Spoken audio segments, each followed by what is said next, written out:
ของนั่นเราเลยเตะครับปอกโอ้ทุกทำมาเฮ็ดเห็นบ่ทุกตามพกกันแตกบ่ เอาไปตามไปนะ โอ้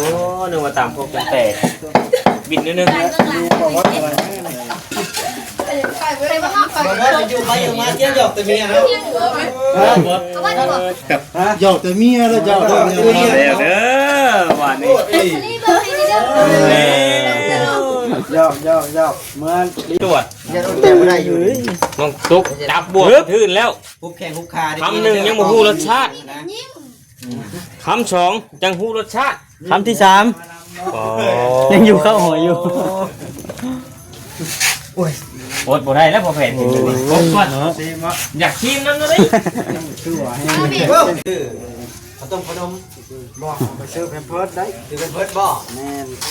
สมทบแล้วบ่บอลนะสิวะสมทบแพมเพิร์ดลูกสาวล่ะบ้าบอสเอาแล่เป็นแต่เมียบ่ได้ยินเอาเลยอะไรเมียเราบ่ได้ยินจับจ้า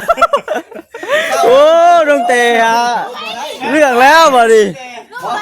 เอาแล้ว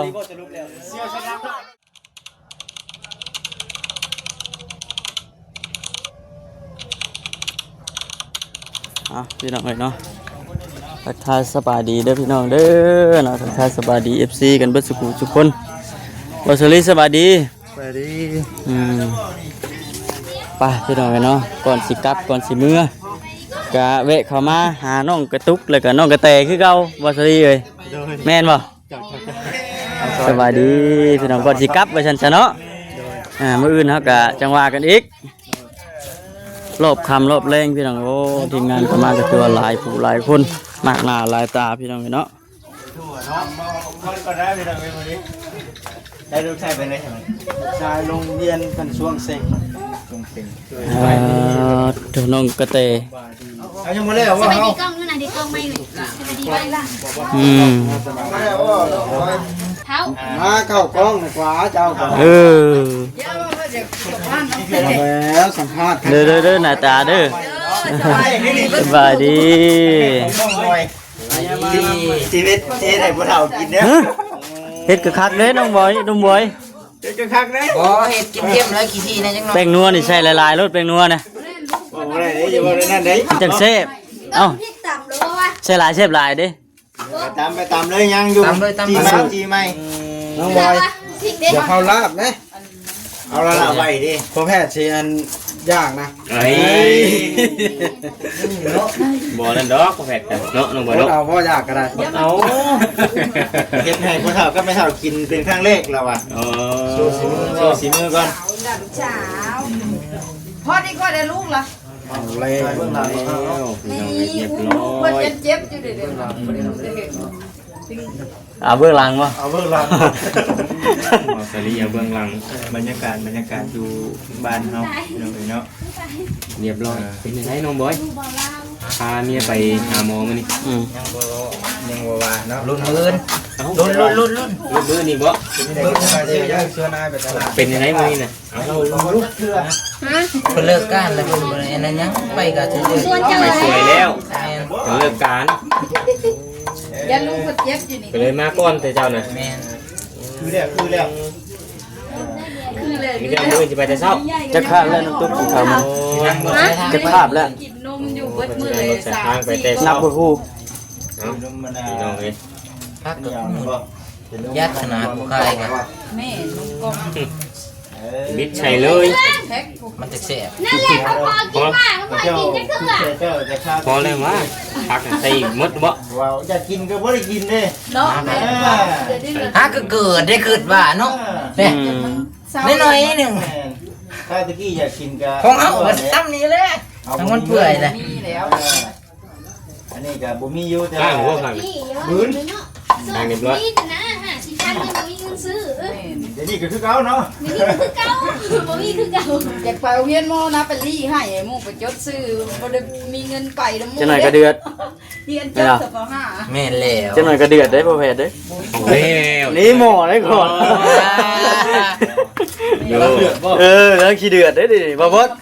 แล้วขี้เดือด แล้วแม่ไปอยู่บ้าน นุ่มหวยปรุงก่อนเลย เดี๋ยวเอาเราได้เราจ้างมานี่เป็นเราชิมเลย โอ้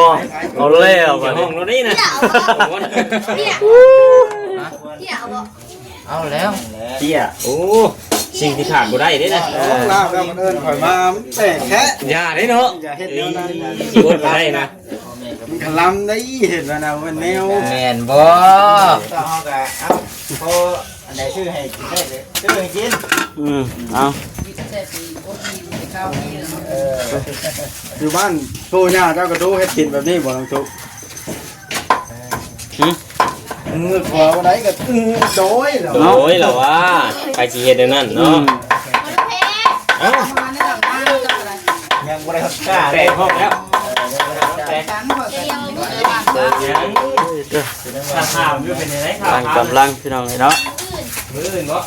นี่ก็ไปทางเบื้องหลัง เอาเพิ่งหลังบ่ คนทำบ่ดีเลยว่าสิได้ยิงร้านผู้ชาย จะไม่เห็นแล้ว แต่งคนยังบ่ทันฮู้ดอกหาก็ได้ นี่ก็ไปผ่าน ยังบ่ฮู้เพศดอกเพราะว่า พริกแม่งพริกมันใหม่แล้วนะ บ่บ่ได้เลยเครื่องนี้ต้องบ่อีกนิดแล้วพี่น้อง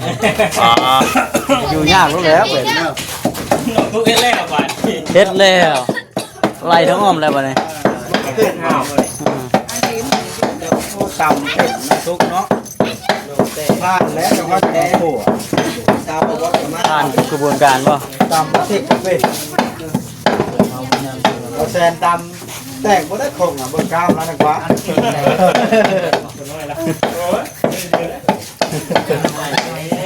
ขนาดมันซุปยังแตกอยู่คุมไว้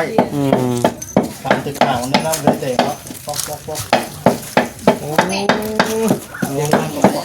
ทุกตำหมักเฮ็ดเห็นบ่ทุกตำครบจนแตกบ่ เอาไปน้ำมันน่ะ โอ้นึกว่าตำครบจนแตกบิดนิดนึง ดูประวัติอะไร ไปบ่ฮอดไป บอกว่าจะอยู่ไปอยู่มาเที่ยวหยอกแต่เมียนะ เอาว่าดีบ่ หยอกแต่เมียแล้วหยอกแต่เมีย เด้อเด้อว่านี่ นี่เบอร์ให้เด้อ หยอกหยอกหยอกเมื่อรีสัง อย่าแล้วจะเบื่อหอมแก้มเมียให้ใครเบิ่งไหนมือหอมบ่แล้ว ไปจูบบ่อยบ้า สิตัวละคน เอ้า ว่าจะดีจังนั้น ดีเฮ็ดยังแล้ว เฮ็ดยังเลย ดูเด้อ ฮู้กับบ่บอก บ่อ๋อถ้วยเฮาตุ่นแตก อันนี้ แล้ว เดือดอีกแล้ว เสียนี่ เอ้ยกินเลยแม่เราจะชอบแก้มเมียเราผ่าน โอ้เดือดแล้วอันนี้พี่น้องเอ้ย เป็นนี่แล้วบอก ฮ้อนได้บ่นี่ เอ้าให้ปลูกเป็นชายครับแท้จริง แม่นบ่ ทำเองได้ดูอันอีกว่าทำเป็นหมูอีก บ่คือประดับนี่แหละ โคตรลี เสียนแล้วมันบ่พูดเลย ซึ่งมันบอกซรี่แล้วไปเห็นเขาเห็นไหน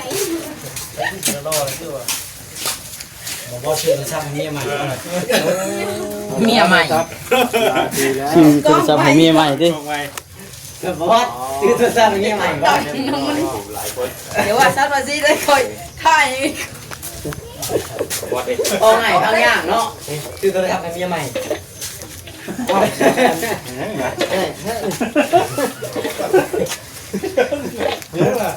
โอ้ยโอ้ยแล้ว โอ้ยแล้ว ถามน้องตุ๊กก่อนก่อนถาม เอามาถาม เอา น้ำเพียงน้องตุ๊กไก่ลูกให้น้องไก่ลาบงัวนะ เอาลาบชิ้นสิเด้อ เอาร้านท่าพี่น้องเอ้ยเนาะ ทางลูก จักเล็กมึงเพิ่นได้จะเสียหน่อยนะพี่เจ้ามึงจะไปทางไหนล่ะ อยากไปตลาดมันสิไปซื้อหยังหรอกต้องมีนะซื้อได้จัง เราไปตลาดบ่ ฉันว่าแนวกินก็มีแล้วหะนะ โอ้ย ฮะ จะพาไปแล้วนะ จะได้หยังจะได้หยัง เองเนาะลุ้นจังว่าสิดี ไปรู้เมียจะอยากไปดิจะ ตลาดใช่น่ะเจ๊เห็ดบ่ กินเหี้ยได้น้ำบอก ไปหอมเลย บ่ได้ไป มันพูดเอง โอ้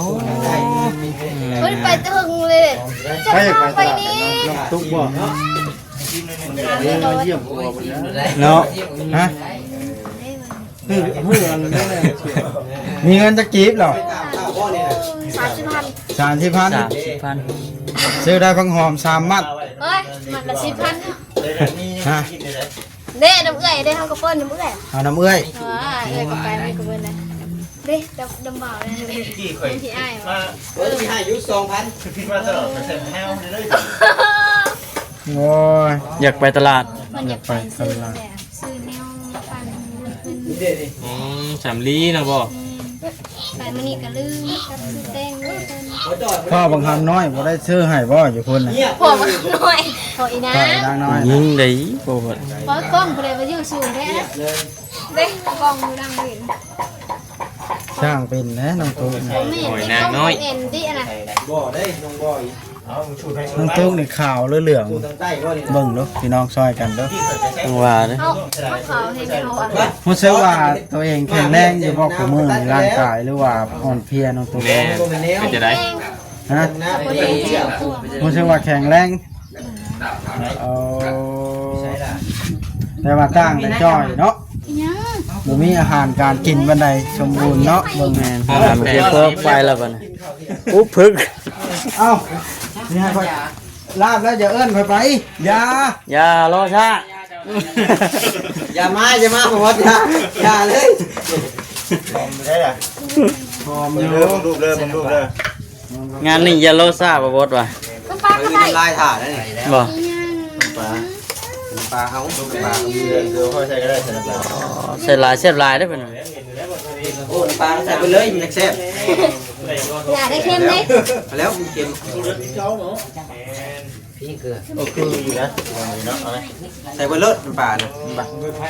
มาให้ใส่ไปได้ พอ เรียบร้อย ดูหัก กินว่ากันเนาะเก็บหลายก็บ่ได้อันนั้นได้ ผูกแขนนะเด้อดูหักเจ้า จะได้ให้บ่มาตีคืนแล้ว โอ้ยเมื่อคืนนี่ให้ คืออยู่ได้ ลาบชิ้นถามเขามาแต่เวียกว่าซั่น ชมอยู่ชมอยู่ เฮ้ยแบบอันนี้นะเมียจะได้ ลองเบิ่ง เฮ้ยบ่จ้อย คือว่าน้องตุ๊กกินไปตลาดบ่ แม่ ไปซื้อหยัง เรียบร้อยได้พ่อแพทย์แม่นบ่หอมตรวจอยู่เลย ตรวจ อย่าโดนแต้มบ่ได้อยู่ น้องตุ๊กจับบวกทื่นแล้ว คุบแข้งคุบขา คำหนึ่งยังบ่ฮู้รสชาติ ยิ้ม คำสองจังฮู้รสชาติ คำที่3ยังอยู่ข้าวหอยอยู่ อดบ่ได้แล้วพอแผ่นเห็นเลยครบถ้วน ซีมะ อยากชิมนั่นเลย คือว่าให้ เอาบิด บัตเตอร์บอลแอนแฮง แข่งชิมโล ซีมบ่จ่อ เบิ่ อย่าเฮ็ดทีมให้เจ้าน่ะอย่าเฮ็ดน้องตุ๊ก เอา ลองเบิ่งสิถ่ายรูปเอาเลยอ่ะ เดี๋ยวไปก่อนไปตรงนั้นก็คือหยาบว่ะ มาเว้นเลย ถามว่าพอดีแล้ว ดีครับ ปลาแล้วหนึ่งมันเผ็ด นั่นนึงก็ได้เนาะ เอานี่แหละพี่น้องเนาะ ตัวแล้วผมว่าอยากแล้ว เป็นไงน้องเต้ผลตรวจออก เป็นน้ำลายเลือกบอลแอน ปอ อยากซีมแฮงไม่ซีมหรอก เรียบร้อยได้ บ่แล้วบ่ซีมเลยฉันขอซีมแล้วมันยาว ชิมหรือมันจะเบิดบ่ ไก่แล้ว แก้ว่า เจ้าว่าสำนี่ที่ว่าพอดีชิมมาจักบ่ แม่น กินนี่ลายกว่านี้บ่ บ่ซีม เมื่อหนาวออกเงินกันไปหาซื้อชิ้นปะ บ่ เอาเลย เอานั่นบ่จิต มาลาบชิ้นเป็น มาเช็คกันเอามาลาบเพื่อนปลาแก้วเนาะเพราะว่าเขากินอยู่นี่คู่เว้นอยู่แล้วว่านี่กินยังได้ฮะนะ ยืนนี่ดู วันกินต้ม ก็มีพอดีบ่มา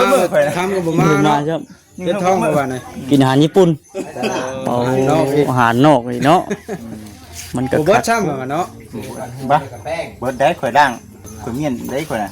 หลากทายหมู่ น่าจะว่ายิงท่องยิงใส่ มันมือเว้นเข่าไว้ต้องท้องกิน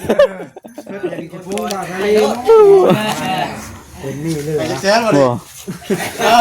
เป็นแต่เอาแทนและตักทางเพื่อ น้ำใจได้นี่ครับเนาะ เนาะ เดี๋ยวง่ายไปจังแข้งลาน โอ้คำนั้นยังฮ้อนอยู่พี่น้องเนาะ บ่ย่านเป็นล้วนแล้วเจ็บท้องแล้วต้องมีข้าวกินบ่กินน้ำข้าว ยังก็แล้วแต่นะอยู่ ได้ค่อยกินน้อยเดียวว่า กินแต่นมดู มันเลยจะเดือนอะไรบ้าง 8 4 เดือน 6 เดือนเพิ่นเลยเพิ่นให้กินข้าว ทางร้านกระทงเลยแล้วจะได้กินข้าว ทางเบิ่งเท่านั้นเพิ่นให้แบบนั่นดีก็ห่วยลองป้อนลองเบิ่งข้าวยังเพิ่นข้าวซีดีเล็กบ่ ขอซีเล็กข้าวนั่นบ่ ข้าวสร ซีเล็กบ่ซีรีด้วยฮะแม่ ป้อนข้าวได้บ่ แม่ยังอยู่ ตื่นไปนอกคนแรก3,000 ยังเบิ่งชื่อ ก็ถามว่าแสน แม่นั่นแหละบ่เห็น ยังเนาะ ใบ10,000นั่นเด้ใบ การเลี้ยงลูก แล้วแต่ผู้สิให้บริโภคบ่ คนเนาะ โลเลยโลที่เจ้าของกำลังทาเนี่ยทางนั้นก็ได้จริงไม่เล็กมันจะผู้เฒ่า เนี่ย เงี้ยแหละ สูงเถื่อ3เถื่อเนี่ย นี่เป็น58แล้ววันนี้ บรรยากาศช่วงแรงพี่น้องเนาะจะหน่อยก็พากันกลับเลยล่ะ วันนี้มันเป็น60นี่ ทั้งนอละนะพอได้ไปซื้อขนมบอกไปซื้อแพมเพิร์สได้ คือเป็นเพิร์ดบ่ แม่นมันสมทบ แล้ นะ วบ่นะสิว่า สมทบให้เพิ่นลูกสาวล่ะบ่บอส เอาแล่ เป็นแต่เมียบ่ได้ยินเอาเลยอะไรเมียเราบ่ได้ยินจับจ้าโอ้ดงเตะฮะเรื่องแล้วบ่ดิ ลูกไปสิ เอาแล้ว เสียวชนะบ่ได้กิน ลูกหักบ่บอสได้นี่ ว่าให้จบเลย เอาแล้ว ว่าช่วงเจ้าเที่ยวไปถ่ายนี่เลยตอนนั้นเที่ยวกันนี่ เนาะ นี่บ่ได้บ่ได้ หยอก กลำ หยอกฟิตมือเด้น่ะ มันบ่แม่นนี่แต่ผู้อยู่ใกล้แล้วมันผ่านตัวนี้ก่อนบ่ได้ มีปัญหาเนาะเนี่ยข่อยนั่นลูกผัวเพิ่นผู้ลูกไปนะเนาะคือแม่และเจ้าลูกมีผัว ยังมาตัวอายเลย ไปจ้ะเอาเห็นไปไป จะมาแต่ไก่ตุ้ม คลิปนี้ก็สิจบก่อนบ่คำก็ได้พี่น้องพากันเมื่อคำแล้วจังไรก็ไว้พบไว้พบกันคลิปหน้าคลิปต่อไปแล้วพี่น้องเด้อสบายดีเด้อไปใช้นำบ่จิตคอยว่าสิจบคลิปเดี๋ยวเด้นะเอาเร็วมีมันต่อยก็ไปก่อนซั่นพี่น้องเอ้ยหัวเนาะเห็นมีมันต่อยก็ไปก่อนพรุ่งนี้เดี๋ยวจบคลิปอุตส่าห์จบคลิปข่อยก็ได้อันนั้นแล้วจะมาจบที่ก่อนโอ้คิดว่าเพิ่นมาหาหนุ่มโอย เอาหนุ่มโอยบ่อยู่ได้บ่เฮ้ยอ๋อเอ้าพี่น้องเอ้ยไงเพิ่นขุดคุมพิษบ่นี่โอ้สลีอันนี้ได้โอ้สาขุดคุมฮะตะกี้น่ะแม่นขุดอยู่หุ่นมันจ่อทางโพดบ่มันจ่อแล้วมันจ่อแล้วย้ายยามังนี่บัดนี้ถือว่าเปลี่ยนแปลงบ่ได้เนาะไปเนาะเทปูนจับเสาไว้เรียบร้อยแล้วพี่น้องเอ้ย มีหน้าบ้านเด้ โอ้มันจ่อเนาะ ข้างหลังอีก สปินหนาวเป็นพุ่นบ่ แม่เป็นหน้าหากันข้างๆเลย หนุ่มโอยกับบ่อยู่ครับหนุ่มโอเนาะโอ้ไอซีเพิ่นคอมเมนต์เข้ามาบอกข่อยอยู่ได้บ่สลี ชื่อกรพัฒน์เด้อ บ่แม่นเพิ่นเข้ามาบอกคำว่าบ่คำจะไปอยู่ไสมาว่าซั่นเราบ่ได้ไปชื่อหนุ่มโอยได้ว่าซั่นเราชื่อหนุ่มโอว่าซั่น น้ำโอ หนุ่มโอ กับกรพัฒน์ กรพัฒน์บ่นะพี่น้องเอ้ยเนาะขอโทษขออภัยหลายเอิ้นชื่อผิดก็ได้เพราะว่าบ่ง่ายๆเฮาเคยเอิ้นนั่นน่ะมันอยากลงอะนะ เด้อ หนุ่มโอหรือว่าหนุ่มกรพัฒน์ ชื่อจริง กรพัฒน์แต่ว่าชื่อเท่ชื่อเกิดเพิ่นก็หัว น้องโอยกับน้องโอกันละชื่อเด่นเพิ่นก็ได้ นั่นแหละพี่น้องเอ้ยเนาะไปจังหน่อยเฮาก็มีแต่ว่าสิพากันกลับเท่านั้นแหละบัดนี้จบคลิปก่อนบัดนี้จบอดีบัดนี้พี่น้องเอ้ยเนาะจบแท้จบจริงแล้วก็โอเคพี่น้องเอ้ยฝากกดไลค์กดแชร์กดติดตามรับชมเบิ่งไป